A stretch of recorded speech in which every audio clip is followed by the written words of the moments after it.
La Côte d'Ivoire abritera bientôt le forum annuel des organismes africains de financement de la recherche, une première en Afrique francophone.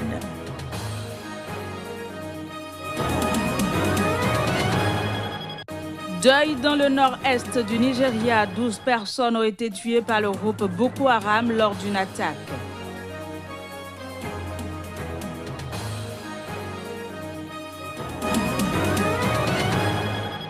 Puis visite d'une mission conjointe de la sécurité FIFA-CAF au Cameroun, objectif s'assurer de la capacité du pays à encadrer le volet sécuritaire de la CAN.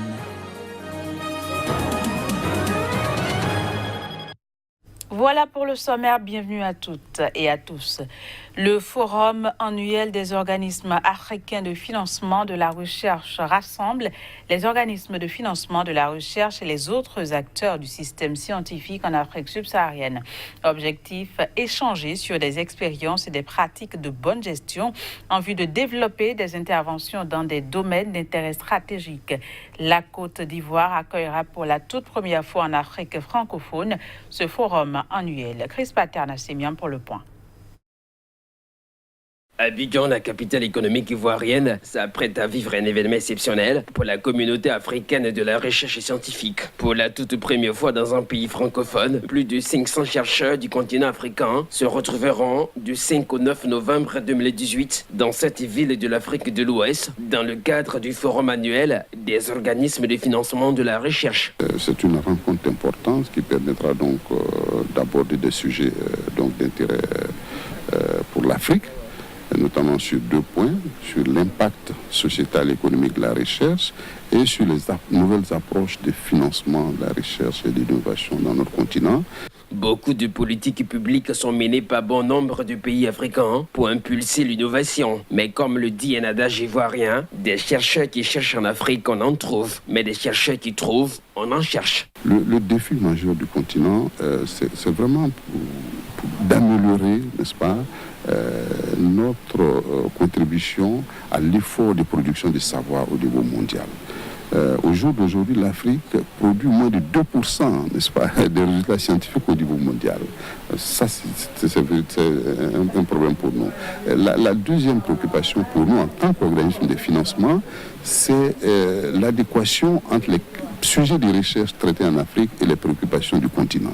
Placé sur le thème « Nouvelle approche du financement et de recherche et l'innovation en Afrique », ce dialogue de haut niveau vise à identifier et à mobiliser des partenaires stratégiques pour investir dans la recherche et l'innovation en Afrique dans le contexte du système d'enseignement supérieur différencié et du soutien aux chercheurs en tant qu'individus. Il réunira des décideurs africains, des chercheurs, des dirigeants du secteur privé, des agences nationales de financement, y compris des conseils subventionnels de la science, des universités membres de l'Alliance des universités africaines de recherche ARUA, ainsi que des partenaires de développement internationaux.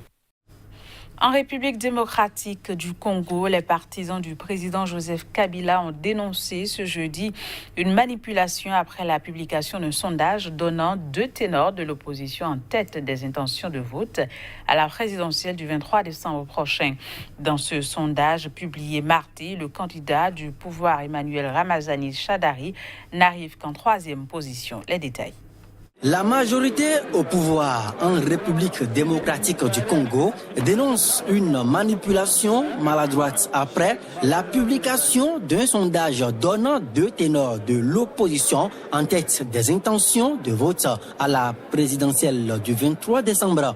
Ce sondage qui a été conjointement réalisé par l'organisation congolaise Bureau d'études, de recherche et de consulting international et par le groupe d'études sur le Congo de l'Université de New York n'est pas du goût des partisans du chef de l'État congolais, Joseph Kabila. Selon le ministre congolais de l'aménagement du territoire, Félix Kabange, porte-parole du Front commun pour le Congo FCC, la coalition électorale de la majorité au pouvoir en RDC, ce sondage tente maladroitement de discréditer Emmanuel Ramazani Shadari. Il estime que sur le terrain, ce sont des statistiques contraires qui se sont constatées par des personnes neutres et rigoureuses. Le sondage en question mené du 29 9 septembre au 15 octobre 2018, auprès de 1179 personnes âgées de 18 ans et plus réparties dans les 26 provinces du pays, donnent les opposants Félix Tshisekedi et Vital Kamerhe en tête respectivement avec 36% et 17% des intentions de vote devant le candidat du pouvoir Emmanuel Ramazani Shadary, arrivé en 3e position. Pour la première fois en Éthiopie, une femme a été élue à la tête de la Cour suprême fédérale. Meaza Ashenafi, puisque c'est d'elle qu'il s'agit, était jusque-là connue comme une brillante avocate et une féministe engagée. Les précisions. Pour la première fois, le Parlement éthiopien a désigné ce jeudi, lors de sa 4e session ordinaire, une femme à la tête de la Cour suprême, le dernier poste en date d'une série de nominations de femmes à de hautes fonctions. La nomination de Meaza Ashenafi, puisque c'est d'elle qu'il s'agit, fait suite aux décisions en octobre du Premier ministre Abiy Ahmed de désigner une femme à la présidence du pays et, dans son gouvernement de 20 ministres, de donner la moitié des portefeuilles aux femmes. Le nom de l'avocate et militante des droits des femmes, Meaza Ashenafi, a d'ailleurs été proposé par le Premier ministre Abiy Ahmed. Ancienne juge de la Haute Cour, Meaza Ashenafi a participé à la rédaction de la Constitution éthiopienne. Elle a également fondé l'Association des femmes avocates éthiopiennes. En 2003, Meaza Ashenafi a reçu le Hunger Project Award, dont le but est d'éradiquer la faim dans le monde. Nominée pour le prix Nobel de la paix en 2005, elle a contribué à la mise en place de la première banque dédiée aux femmes en Éthiopie, Enat Bank. Des villageois dans le nord-est du Nigeria sont en deuil. Ils ont été victimes d'attaques menées par les djihadistes du groupe Boko Haram qui ont tué au moins 12 personnes. Reportage.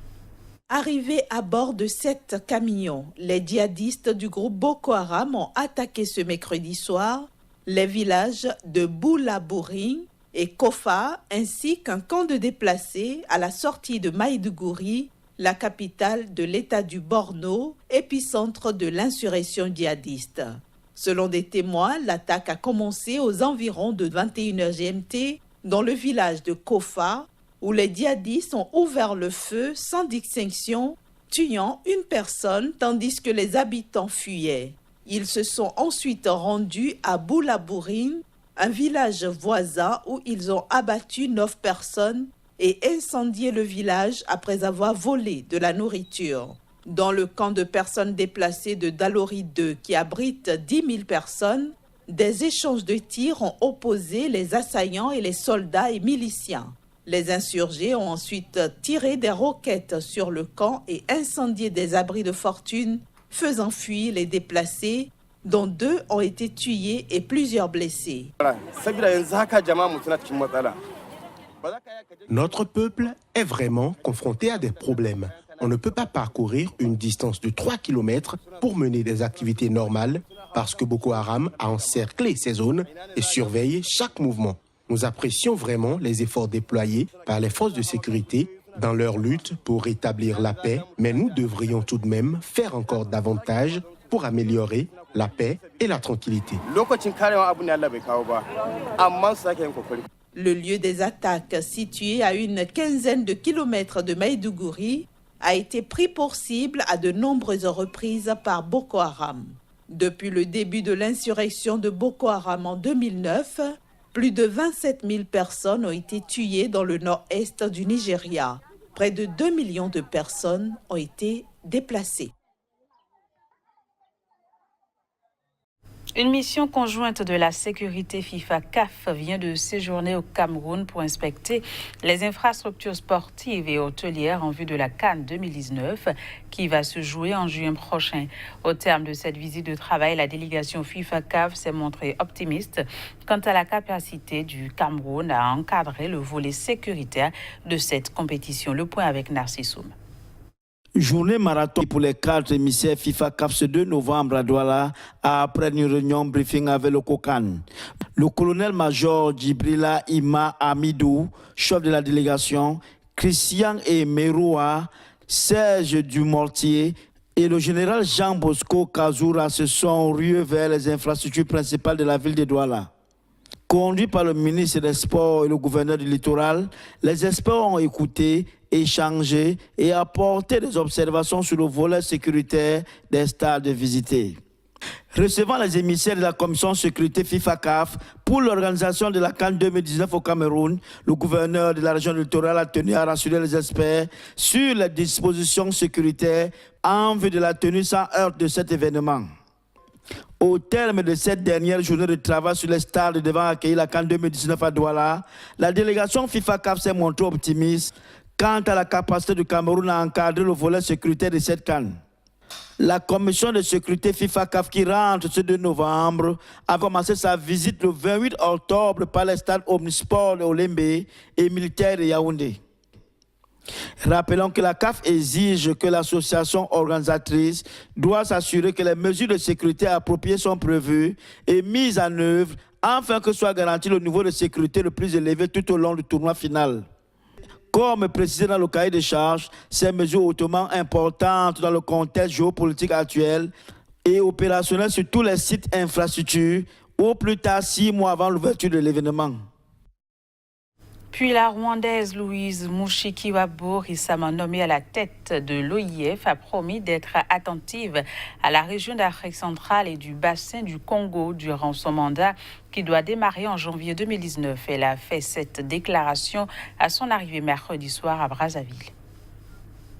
En visite à Brazzaville, la ministre rwandaise des Affaires étrangères, Louise Mushikiwabo, récemment nommée à la tête de l'Organisation internationale de la francophonie, a promis, durant son mandat qui démarre en janvier 2019, d'être attentive à la région d'Afrique centrale et du bassin du Congo, qui a soutenu sa candidature. Le bassin du Congo est une zone de plusieurs millions d'habitants qui s'étend sur plus de 3 millions de kilomètres carrés à travers plusieurs pays, notamment la République démocratique du Congo, le Congo, Brazzaville et le Gabon, une région où la pratique de la démocratie, un des piliers de l'Organisation internationale de la francophonie, est souvent décriée. L'ex-ministre rwandaise des Affaires étrangères avait déjà déclaré le jour de sa nomination à la tête de l'OIF qu'on peut faire beaucoup plus et beaucoup mieux avec la francophonie qui peut peser sur le cours des choses, que ce soit au sein de l'ONU ou dans les organisations régionales. La nouvelle secrétaire générale de l'OIF, élue pour un mandat de 4 ans lors du dernier sommet de cette organisation à Erevan en Arménie, devrait rencontrer à Oyo, ville située à 400 km au nord de Brazzaville, le chef de l'État, Denis Sassou Nguesso, qui séjourne depuis mardi. Voilà, c'est la fin de ce journal. Merci de l'avoir suivi. Au revoir et bon week-end.